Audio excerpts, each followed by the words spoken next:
Video ini hanya untuk mereka yang punya logika. Bagi yang tidak punya logika, skip aja.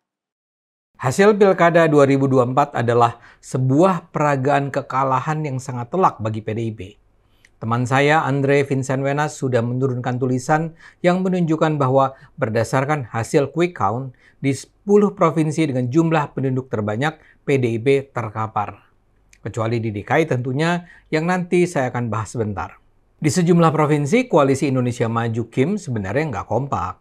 Calon yang didukung Kim di daerah-daerah itu bukan cuma satu, tapi tetap jagoan yang diajukan PDIP terjungkal. Sebagai contoh, di Banten, PDIP bersama Golkar mendukung Airin yang semula dianggap sebagai kandidat dengan tingkat elektabilitas tertinggi.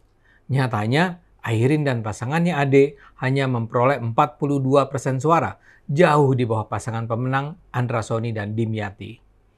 Bahkan di daerah basis utama PDIP, Jawa Tengah, calon mereka terkapar juga. Andika Perkasa adalah tokoh yang terkenal. Dia gagah, pintar, kaya raya. Suara dukungan terhadapnya di berbagai survei prahari H semula terkesan berimbang atau bahkan unggul atas Lutfi Yassin. Namun dalam kenyataannya, suara Andika tertinggal lebih dari 18% dari Lutfi. Ini terjadi di provinsi yang selama ini sebenarnya dikuasai PDIP. Lalu apa yang sebenarnya terjadi? Saya percaya penyebab utamanya adalah mayoritas rakyat Indonesia sudah bosan, jenuh, bahkan marah dengan PDIP. Saya sejak lama sudah mengingatkan, PDIP harus mengubah gaya berpolitiknya. Mereka sudah terlalu lama merasa sebagai partai pemenang. Bu Megawati sudah terlalu lama menganggap dirinya sebagai pemimpin yang perintahnya wajib dipatuhi. Ini tercermin dalam gayanya yang meminta semua kader partai untuk menerima diperlakukan sebagai petugas partai. Megawati berulang kali mengatakan tidak ada keberhasilan kader partainya tercapai karena kemampuan dan keberhasilan orang itu. Megawati menegaskan, bahkan seorang Jokowi pun bukan siapa-siapa kalau bukan karena PDIP.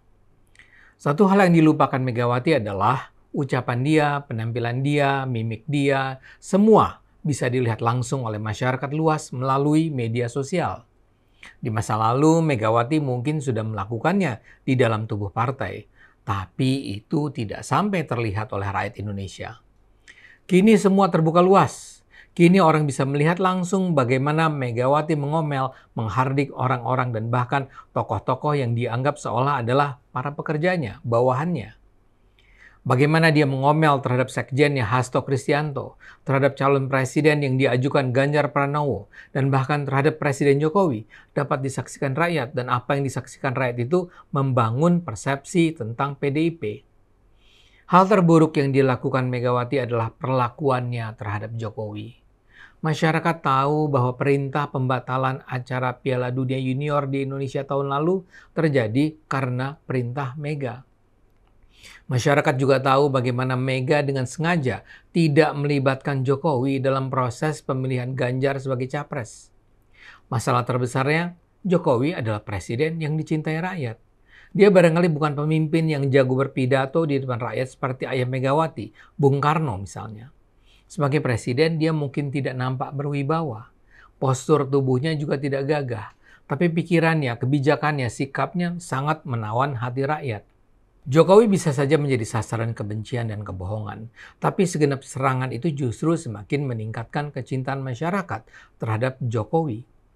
Jokowi dipercaya sebagai presiden yang mencintai rakyatnya. Jokowi dipercaya sebagai presiden yang sungguh-sungguh berusaha mensejahterakan rakyatnya. Jadi, Jokowi adalah orang baik yang dicintai rakyat. Tapi orang ini malah dirujak habis oleh orang-orang PDIP.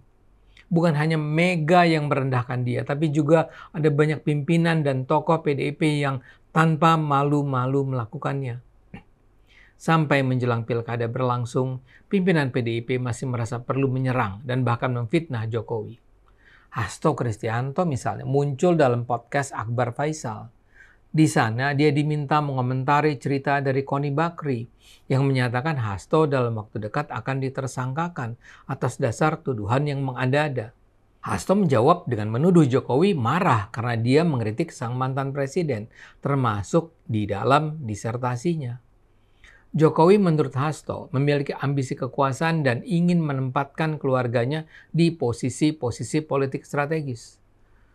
Tapi dengan gagah Hasto mengatakan dia tidak takut. Dia bilang kalau di masa lalu para tokoh PNI digantung dengan tersenyum, dia pun akan melakukan hal serupa sekarang. Tapi kalau Hasto menyangka ceritanya itu akan membangun simpati masyarakat, dia salah besar. Hasto itu bukan tokoh yang dicintai rakyat. Dia dikenal sebagai pembenci Jokowi.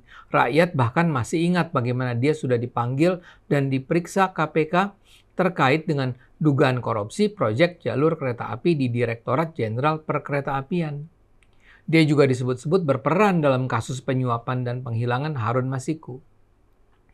Kredibilitas Hasto di mata masyarakat umum tuh rendah. Sayangnya Hasto tidak menyadari itu. Jadi kalau tuduhan tentang Jokowi itu datang dari Hasto, mayoritas rakyat justru tak akan percaya. Dan lebih dari itu, rakyat melihat apa yang dilakukan Hasto sebagai contoh lain dari rencana busuk PDIP untuk menghabisi Jokowi. Tak terhindarkan rakyat marah pada PDIP. Itu menurut saya tercermin sangat jelas dalam hasil pilkada kali ini. Jokowi sendiri harus dicatat sebagai tokoh utama yang menyelamatkan sejumlah calon gubernur dari Kim. Saya yakin Jokowi sebenarnya sudah memilih untuk tidak lagi campur tangan dalam pilkada kali ini. Paling tidak sebenarnya kalau dia bisa memilih, dia tidak akan cawe-cawe. Namun persoalannya, kondisi lapangan ternyata tidak memungkinkan itu. Contohnya saja Jakarta. Suara Ridwan Kamil jauh tertinggal dari Pramono karena kubu Kim pendukung Ridwan tidak bekerja sungguh-sungguh. Ini menjadi masalah besar karena figur Ridwan sendiri kepalang sebelumnya sudah tidak populer di mata rakyat Jakarta. Antara lain karena komentar-komentarnya tentang Jakarta di masa lalu.